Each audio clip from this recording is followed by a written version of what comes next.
우리가 이제 그런 생각이 없을 때 우리가 그리고 이 성경의 흐름을 떠나게 되면 그냥 세상에 사는 그런 내용들이 중요한 것이 이렇게 다가와져요. 그래서 세상에서 어떻게 지혜롭게 살 것인가, 그런 게 설교의 어떤 중심이 됩니다. 그죠? 그렇게 되고, 그렇게 되면 이제 이 성경 말씀으로 하나님과의 교제가 이루어져야 되는 시간인데, 그것이 이루어지지 않는 거죠. 그냥 보통의 어떤 모임에서 들을 수 있는 그런 이야기를 듣고 그냥 예배를 드렸다고 생각하는 그런 형태가 되게 됩니다. 그래서 예수님과 어떤 하나님과 말씀을 통한 연합, 교제, 이런 것들이 없는 어떤 종교 생활이 그 안에서 이루어지게 되고, 그렇게 되면 또 어떤 결과를 가져오냐면 신앙의 지표를 세상 사람들이 생각하는 어떤 지표와 너무 비슷하게 그 신앙의 기준을, 척도를 생각한다는 거죠. 그러다 보니까 일주일에 이 사람은 몇 번 교회를 출석했는가, 또는 11조 생활을 얼마나 몇 년 전부터 잘하고 있는가, 이런 걸로 이 사람들의 어떤 신앙의 척도를 재서 그 사람들에게 또 믿음이 좋다고 하고 직분을 이렇게 주려고 하고, 이런 형태가 된다는 것입니다. 그래서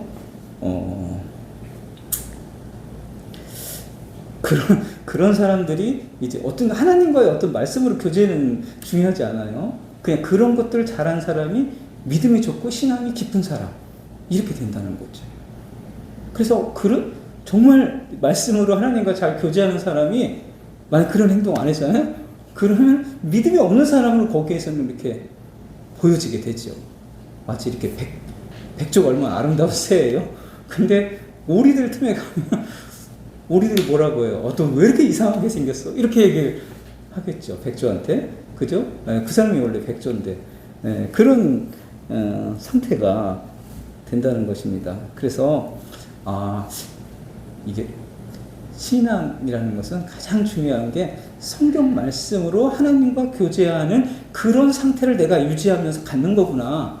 아셨죠? 그리고 그것이 좋은 믿음이구나. 여러분들이 이렇게 볼 수 있는 시각. 아셨죠? 그거를 우리가 갖고 살아야 돼요.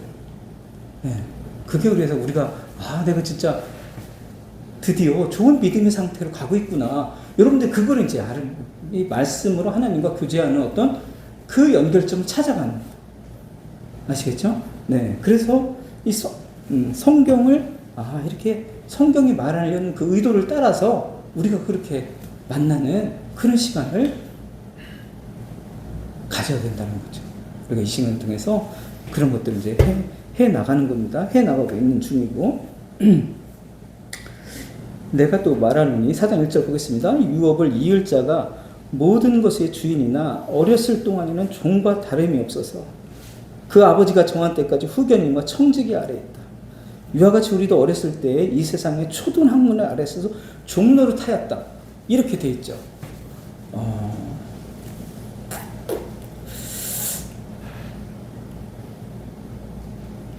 초등학문 아래에서 종로를 탔다. 초등학문 아래에서 종로를 했다. 어떤 의미라고 생각이 드세요? 지난주에 그 초등교사가 뭐라고 했었죠? 우리가 지난 시간에? 율법이죠? 그 초등학문에 있다라는 것은 율법에 매여 있다라는 그런 의미입니다. 그러니까 내가 어렸을 때는 이 세상에 초등학문에 매여 있다. 자, 어렸을 때라는 것은 아직 복음을 알지 못할 때를 의미합니다. 복음을 알지 못할 때 우리가 율법에 매여 있었다. 그렇게 얘기하고 있습니다. 그거는 유업을 이을 자나 유업을 잊지 못할 자나 똑같아요. 율법 안에 매이는 거는 똑같습니다. 왜 이런 현상이 벌어질까요? 왜 유업을 이을 자나, 유업이라는 것은 하나님의 나라래요. 하나님의 나라를 받을 자나 그렇지 못한 자나 어렸을 때는 율법에 매이게 돼.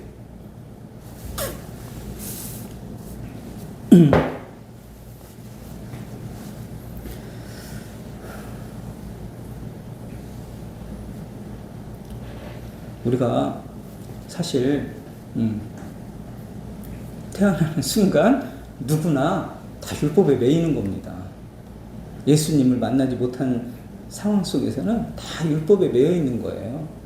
네. 그래서 거기서 그 율법을 잘 지키는 완벽한 삶을 살면 그렇게 되지만, 그렇지 못하는 심판을 받는 그 상태가 그대로 있는 겁니다. 네.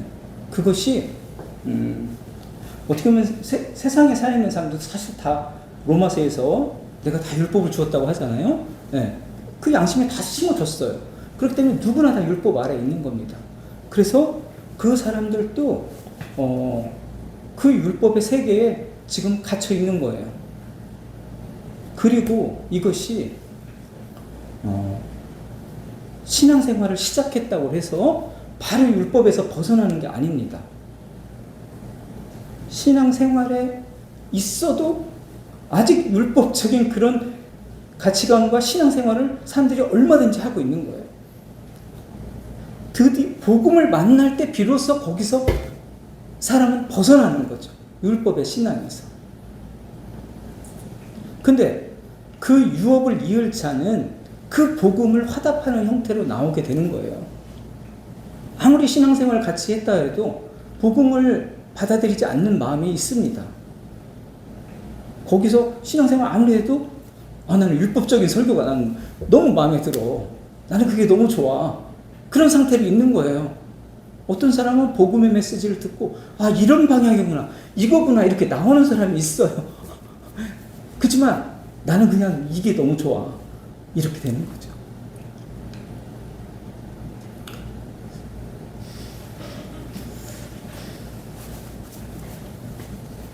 율법의 특징이라는 것이 무엇인가? 우리 한번 잠깐 신명기, 구약, 창세기, 출애굽기, 레위기, 민수기, 신명기 28장 보겠습니다. 신명기 28장, 민수기, 신명기 28장. 자, 율법의 특징을 잘 설명해 주고 있어요. 자, 28장 1절에 보니까 내가 찾으셨죠? 내가 내 하나님 여호와의 말씀을 삼가 듣고 내가 오늘 내게 명령하는 그의 모든 명령을 지켜 행하면 내 하나님 여호와께서 너를 세계 모든 민족 위에 뛰어나게 하실 것이다. 내가 내 하나님 여호와의 말씀을 청정하면 이 모든 복이 내게 임하며 내게 이르르니 성읍에서도 복을 받고 들에서도 복을 받을 것이며, 이렇게 복이 되게 될 거예요. 그죠? 이게 율법의 세계예요. 네가 이것을 다 지킨다면 이렇게 복을 주겠다. 그런데 만약에 20절 보세요. 내가 악을 행하여 그를 잊음으로 내 손으로 하는 모든 일에 여호와께서 저주와 혼란과 책망을 내리사 망하며 속히 파멸하게 하실 것이며, 여호와께서 내 몸에 연병이 들게 하사 내가 들어가 차지할 땅에서 마침내 너를 멸하실 것이며, 여호와께서 폐병과 열병과 염증과 학질과 한재와 풍채와 썩는 재앙으로 너를 치시리니 이 재앙들이 너를 따라서 너를 진멸하게 할 것이다. 내 머리 위에 하늘은 노시 되고 내 아래의 땅은 철이 될 것이다. 지키지 않으면 이런 엄청난 재앙을 쏟아 붓겠다는 겁니다. 네? 이게 바로 율법의 세계예요.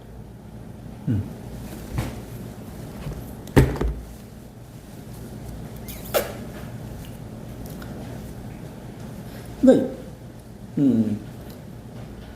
그 시스템으로 이루어지는 상황이 율법의 세계입니다. 그렇기 때문에 그 속에 있는 사람들은 종로로 살 수밖에 없어요. 그 율법에 복을 받아야 하고 그 두려움이 밀려오는 상황 속에 있는 거거든요. 잘못하면 내가 큰 벌을 받는구나. 네? 그래서 겉으로는 열심을 낼 수가 있어요. 내가 이 저주를, 이 재앙을 피해야 되잖아요. 그리고 복을 받아야 되기 때문에 열심을 낼 수밖에 없는 그런 노예 역할을 하면서 살아가는 그런 형태가 바로 율법 아래에 있는 그런 형태의 신앙생활입니다.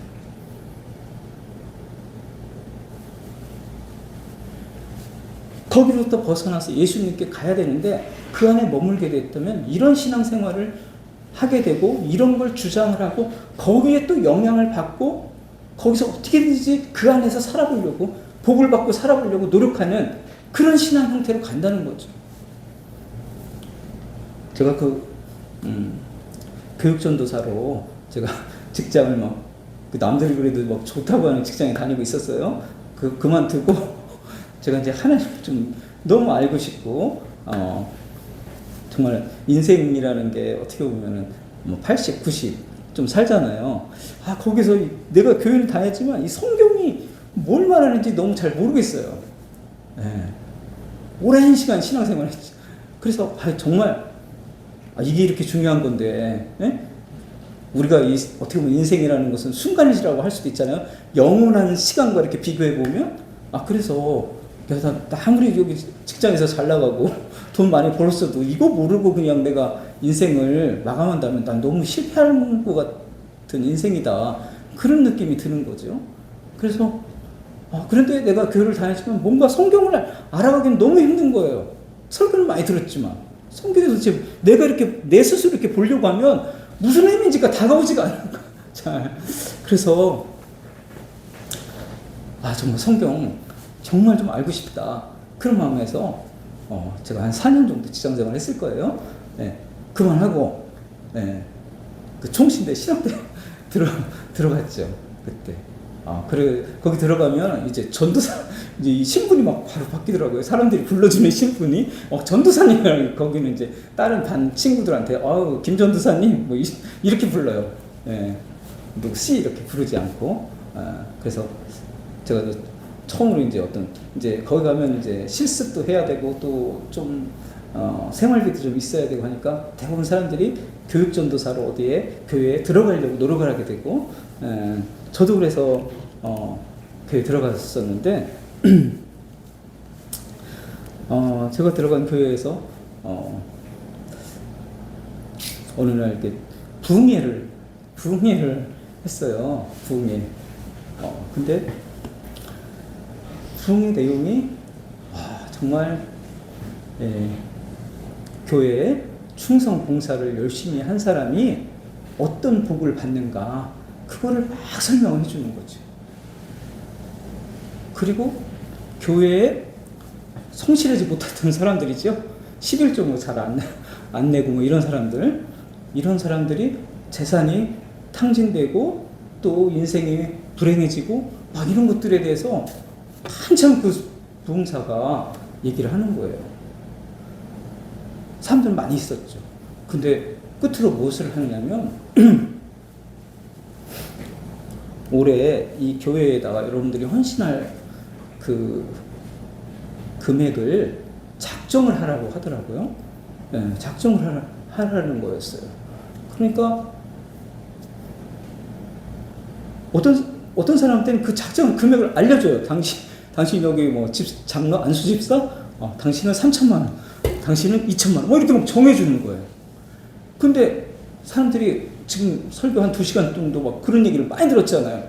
그런데 그거를 거절하기 쉬울까요? 어려워요. 그래서 사람들이 막 그 액수를 막 아멘 하면서 막 적어내는 거죠. 제가 그거 보면서 너무 충격을 받은 거예요. 아니, 교회가 이런 곳인가? 내가 정말 이렇게 하나님을 믿고 뭐 이렇게 사역 정말 성경을 전하는 이 목회자의 세계에 들어왔는데 이런 게 교회의 실상인가? 이런 모습이 막 느껴지는 거예요. 너무 이상하다. 네? 이게 과연 다른 교회의 모습들인가? 그거에 대해서 제가 고민을 많이 하게 됐어요. 근데 그 당시만 해도 제가 이 성경 말씀에 대한 어떤 이해와 확신이 너무 부족한 상태였어요. 첫 해만 이런 환경이니까. 그러니까 뭔가 이상하고 아닌 것 같지만 제가 그 사람들한테 뭘 설명할 수는 없었어요. 그게 안타까웠죠. 그래서 내가 정말 성경을 정말 알아야 되겠다. 내가 알아야 되기 위해서 그 길을 걸어갔지만 더 알아야 되겠구나. 그래서 이게 성경이 말하는 것이 무엇인가 그걸 꼭 좀 알려줘야 되겠구나.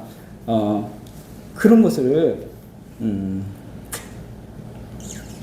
그런 것을 아주 충격적으로 경험하는 그런 시간이 있었습니다. 이런 것이 바로 율법적인 신앙이라는 거죠. 네.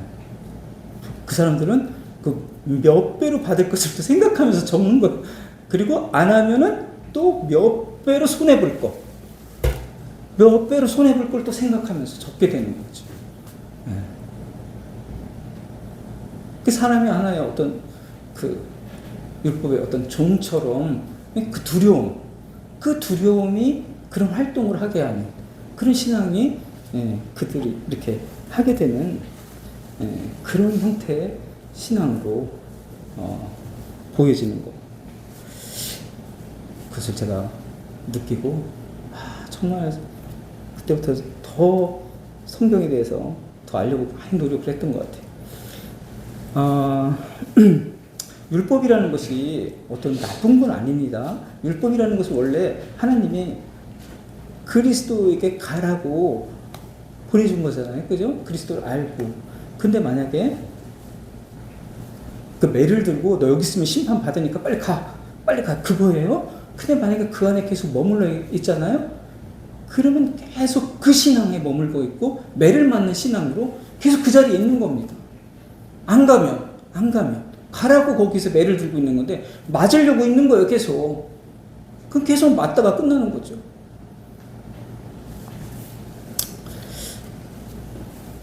그러니까 그 기본적인 철학은 인과응보, 권성징악, 아셨죠? 네, 잘하면 보, 못하면 벌. 이게 이 시스템이 흘러가는 거 있는 겁니다. 네, 그게 바로 율법의 세계라고 할 수 있어요. 그런데 그런 사람에게 4장에 보니까 4장 4절에 때가 참에 하나님이 그 아들을 보내사 여자에게 나시고 율법 아래에게 나신 것은 율법 아래에 있는 자들을 속량하시고 우리로 아들의 명분을 얻게 하려 하십니다. 자, 이 때가 참에 이 땅에 오신 예수님, 그분을 만날 때 이 율법으로부터 우리가 벗어나는 그런 신앙이 되는 거죠. 이분이 이때 오셨다는 것은 모든 사람을 구원하기에 가장 적절한 때입니다. 구약의 사람들도 이를 바라본다면 율법에서 벗어나게 되는 거고, 신약에 있는 사람들도 이때에 오신 예수님을 만나게 되면 율법에서 벗어나는 그런 신앙이 되는 거죠. 자, 그러면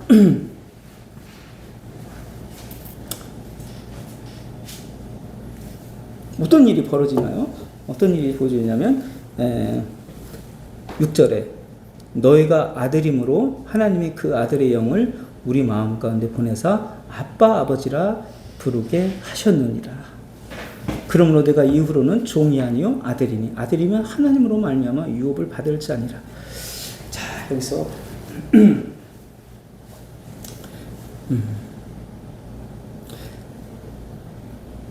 그 영을 받게 되면 그 아들의 영은 성령입니다. 그 아들의 영을 받게 되면 아빠 아버지라고 부르게 된다.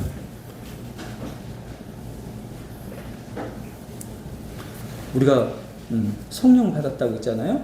여러분들이 어떤 행동으로 야, 저 사람 성령 받았다 이거 알 수가 없어요. 그렇게 판단해도 안 돼.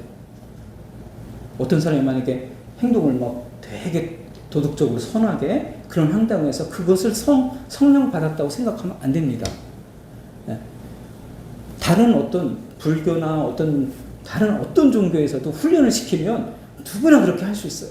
우리보다 더 선하게 살 수 있고 더 선한 거룩한 모습을 보여줄 수 있습니다. 그래서 외적인 형태로 저 사람이 굉장히 담배도 안 피고 술도 안 먹네? 야, 저 사람 진짜 성령 받았다. 절대 그렇게 생각하면 안 됩니다. 그럼 육체적 훈련으로 얼마든지 할 수 있는 거예요. 그럼 성령 받은 것은 무엇이냐? 그거는 눈에 보이지 않는 게 내적인 변화가 일어나는 거예요. 그게 오늘 성경에서 아빠 아버지라고 한다죠. 아빠 아버지라고 부른다.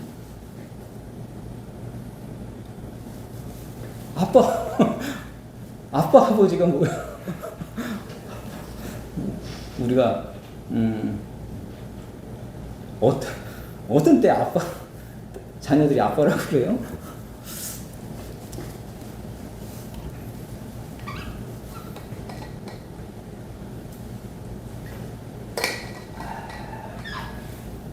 아버지라는, 야, 아버지, 뭐, 아빠, 이거 어떻게 차이가 있어? 아니, 어떤 느낌의 차이가 있어요? 아빠 하는 것과 아버지 하는 거. 친밀감? 그렇죠. 친밀감이 느껴지죠. 네. 율법 안에 있는 사람들도 아버지라고 해요. 근데 그 사람들은 아빠라고 못합니다. 아시겠어요? 율법의 세계에서 종교생활하고 신앙생활, 교회 다니는 사람들도 아버지라고 한다는 거예요. 하나님 아버지. 근데 그 사람들은 아빠라고 못하는 거예요. 네? 왜 아빠라고 못하는지 아세요? 마음가짐. 네?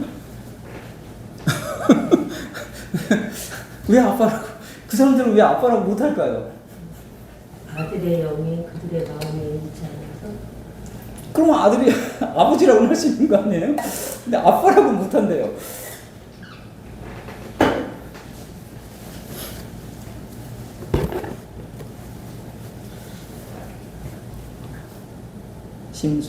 심은수님, 왜 아빠라고 못할까요? 그분들은. 편하지가 않은 친밀감. 네. 네. 아빠라고 하기에 너무 부담스러워. 바로 그거죠. 네, 비슷하게 갔어요. 네. 율법 아래 있는 신앙생활은 있잖아요. 아빠라고 할 수가 없어요. 왜냐면은, 잘못하면 바로 또 벌을 내시는 하나님을 의식하면서 살고 있잖아요. 네? 거기에 어떻게 친밀감이 형성해요? 네? 두려움 아니면 복을 주는 하나님만 생각하고 있는데, 잘하면 칭찬, 아니면 난 벌 받는 거. 노예거든요. 하인이거든요. 네? 하인은 일 잘하면, 그래, 국밥 따뜻한 거 먹어. 근데 일 못했어? 이 자식 일로 와. 본장 맞아야지?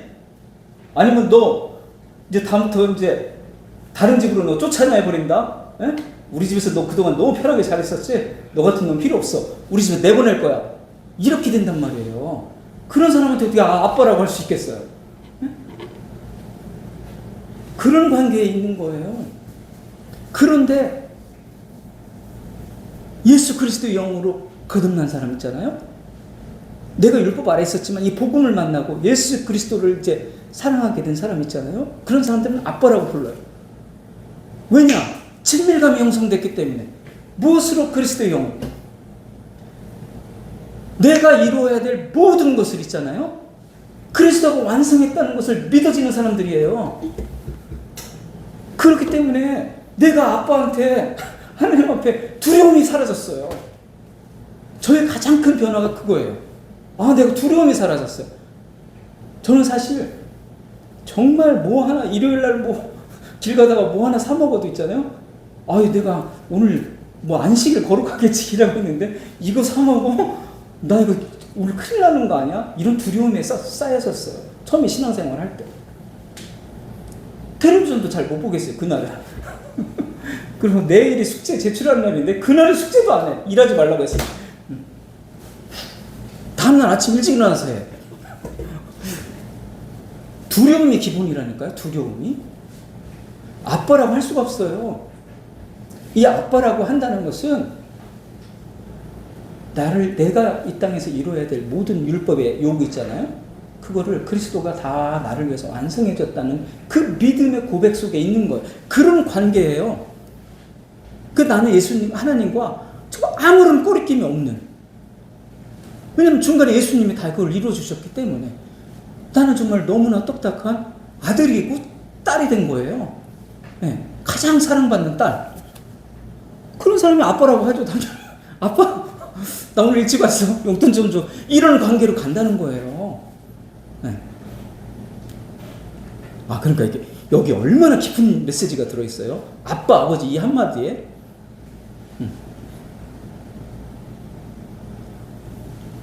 그러니까 이게 그냥 아버지라고 하는 것과 아빠, 아버지라고 하는 것은 엄청난 차이예요. 아들의 영을 받은 사람이 그 말을 할 수 있다는 거예요.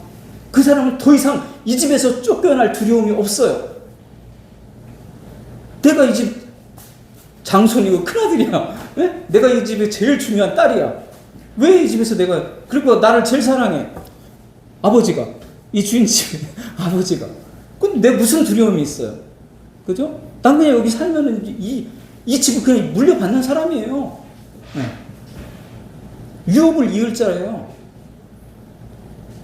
그런 마음으로 존재하게 된다는 거죠. 이거는 예수 그리스도가 이 땅에서 나를 위해서 이루어지신 일이 있잖아요. 그거를 잘 알고 받아들인 사람에게 이루어지는 현상이에요. 그냥 종교생활, 신앙생활 그냥 왔다 갔다 하고 그냥 세상 윤리나 듣고 이렇게 한 사람들은 이런 마음이 형성되지 않습니다. 예수 그리스도가 나를 위해서 무엇을 하시는지 알지도 못해. 그분이 얼마나 완벽한 중보자인지 알 수도 없는 그런 상태에서 신앙생활하고 복 아니면 두려움으로 그냥 나가는 겁니다. 계속. 그런데 그게 교회 유지에는 더 유리하다고 생각하는 계속 그렇게 한 상태로 머물러 두는 거예요. 물론 그 사람이 그 인도자들 못 깨달았기 때문에 그렇게 하겠지만, 그죠? 그렇지만 별로 그렇게 노력도 안 해. 왜냐면 이 상태가 너무 사람들을 이렇게 통제하는 데는 좋거든요. 그래서 이런 현상이 벌어요. 그래서 우리가 복음을 알지 못할 때는 마치 종과 하인처럼 그 아래에 갇혀 있는 겁니다. 신앙생활 한다고 하더라도 복음을 만날 때 유업을 이을 자는 그 복음에 화답하면서 밖으로 나온다는 겁니다. 그래서 김영웅님 지난번에 왜 이렇게 사람들이 못 알아듣냐? 어떤 사람들은 그 하나님의 뜻을 이어받을 수 있도록 그것을 깨달음을 주시는 거예요. 그지만 어떤 사람은 그런 게 안 되는 겁니다. 아무리 설명을 해줘도. 그런 상태, 그래서 하나님의 은혜예요.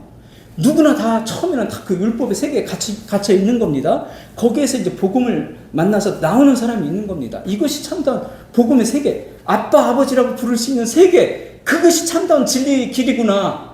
이렇게 나오는 거예요. 그렇지 않는 사람들은 그냥 율법의 세계에 갇혀버려서 복과 저주를 끝까지 가려고 하는 거죠. 그게 그리고 자기한테 맞는 건 줄 알고 끝까지 그걸 믿고 간다는 거죠. 종로로 하면서 끝까지 신앙생활 하는 겁니다.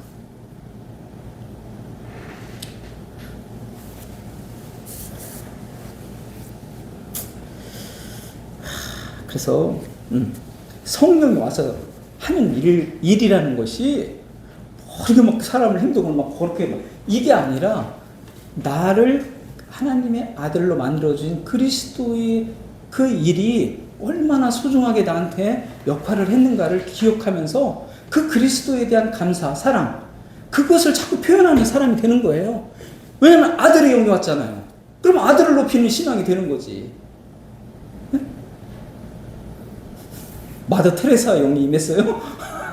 그게 아니잖아요. 그죠? 그리스도의 영이 임했잖아요, 우리가. 그런 그리스도에 대한 사랑, 그리스도의 하신 일, 그것이 얼마나 위대한가, 그걸 감사하는 걸 나누고 알려주고 싶은 사람으로, 그걸 또 기억하면서 그것으로 통해서 아빠, 아버지를 확신하며 살아가는 사람으로 성령은 우리에게 역사하신다. 성령이 우리에게 역사하시는 것 바로 그 부분이에요. 예수님을 높여서 내가 참 자유를 누린 사람이 되었다는 것을 자꾸 알려주는 그 신앙으로 간다는 것입니다. 율법의 세계에 벗어난, 아셨죠? 네. 그러니까 절대 성령 받아서 저 사람 담배 끊었다, 이쪽으로 가면 안 되는 겁니다. 그건 율법의 신앙으로 머물러 있는 모습이에요. 아시겠죠? 네. 예수님을 높이는 사람이 되었는가, 그걸 여러분들이, 그게 변화의 모습이에요. 진정한. 네. 정말 예수님을 내가 고백하고 사랑하는 사람이 되었는가, 그런 사람이 이 아름다운 그리스도의 영, 그죠? 그것을 받아서 누리고 있는 사람이에요. 그리스도의 영이었으면 하나님의 사람이 아닌 겁니다. 누구든지. 네. 성령이 왜 그리스도의 영인가? 아셨죠? 네. 바로 그리스도의 하신 일을 알고 그분을 높이는 마음을 형성하기 때문에 그리스도의 영이 되는 거죠. 성령. 네. 그 성령 충만해서 막 어떤 사람은 막 쓰러뜨리고, 절대 그거 아니에요. 성령 충만. 아셨죠? 네. 그거 아닙니다. 절대로. 네. 손잡으면 막 안전뱅이가 일어나고 이런 거 아닙니다. 성령이. 뭐 방언하고 이런 거 아니에요. 절대로. 방언은 이 성경이 이제 완성이 됐잖아요. 더 이상 필요 없는 거예요. 방언에 성경이 아직 신약 성경이 없을 때 그 사람들에게 말씀이 필요해서 주었던 거예요. 근데 지금 왜 방언이 있어야 될 필요가 뭐가 있습니까? 성경 말씀이 이렇게 우리에게 뜻을 알려주고 있는데. 그 말씀이 없었기 때문에 잠시 있었던 겁니다. 예? 말씀이 없었을 때, 신약 성경에 말씀이 없었을 때.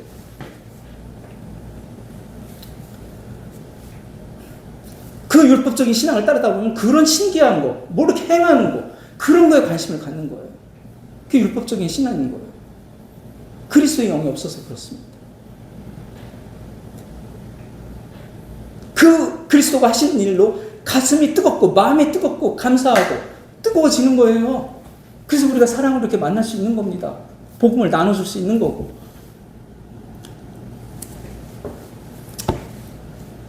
아빠 아버지라고 우리가 이제 정말 마음에서 아빠 아버지로 느껴지는 그 마음으로 누리면서 살아가는 여러분 모두 나를 포함해서 되기를 소망합니다. 네, 기도하겠습니다. 사랑의 하나님 감사합니다. 오늘 율법의 신앙과 예수 그리스도의 영이 있는 신앙에 대해서 성경 말씀을 통해서 배웠습니다. 참으로 우리는 그리스도의 영을 받아서 이제 복음을 쫓고 복음이 즐겁고 이제 하나님을 아빠라 부를 수 있는 진정한 하나님의 자녀로서의 그 삶을 살아갈 수 있도록 그 말씀으로 우리에게 와닿게 해주심을 감사합니다. 이 은혜와 이 사랑 속에서 하나님과의 친밀한 관계 속에서 이 삶을 감사하며 기쁨으로 살아갈 수 있는 모두가 될 수 있도록 도와주시옵소서. 감사드리며 예수님 이름으로 기도드립니다. 아멘. 네.